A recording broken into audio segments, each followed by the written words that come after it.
Hello friends, எப்படி ஈஸியாக தோசை மாவு ப்ரிப்பேர் பண்ணுறதுன்னு பார்க்கலாம். உளுந்தை ஊற வச்சு மிக்சியில் போட்டு அரைச்சி வச்சுருக்கேன். அது ஒரு 1/2 கப் எடுத்துக்கிறேன்.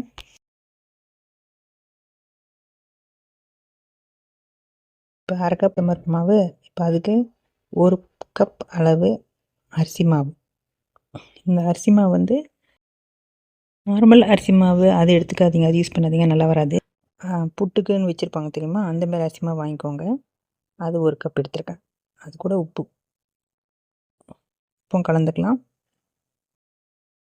கலந்துக்கிட்டு இதை வந்து நல்லா தண்ணி சேர்த்து 1லேருந்து 1 1/4 கப்பு தண்ணி சேர்த்துட்டு மிக்ஸ் பண்ணிக்கலாம். நல்லா கலந்து வச்சுக்கோங்க. அந்த இட்லி மாவு கன்சிஸ்டன்சி இருக்கணும், மாவு பதம்.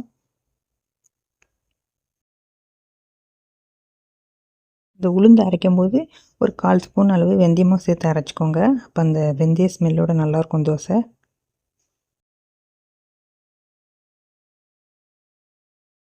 டக்குன்னு பண்ணிடலாங்க. உளுந்து மாவு மட்டும் அரைச்சி வச்சிட்டிங்கன்னா போதும். மிக்சியில் ஏற்கனவே ரெடியாக இருந்தால் போதும். ஃப்ரிட்ஜில் ஸ்டோர் பண்ணி வச்சுக்கலாம். இந்தமாரி எப்போ தேவையோ அப்போ அரிசி மாவு கலந்து புளிக்க வச்சுட்டு நம்ம வந்து ஈஸியாக பண்ணிடலாம். கிரைண்டர் அரிசியாக இருக்கணும்னு அவசியமே இல்லை, அப்படியே வாங்கியே பண்ணிடலாம். கல் சூடாக இருக்கணும். சூடாகிடுச்சு. இப்போ நம்ம போட்டுடலாம்.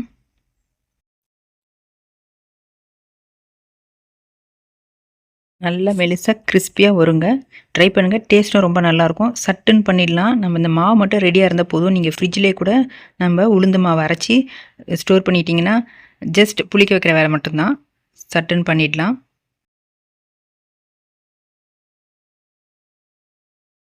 எப்படி வந்திருக்கு பாருங்கள். நல்லா டேஸ்ட்டும் அட்டகாசமாக இருக்கும், ஹோட்டல் தோசை மாதிரி. ட்ரை பண்ணுங்கள். சொல்லுங்கள் என் கமெண்ட் செக்ஷனில். தேங்க்யூ.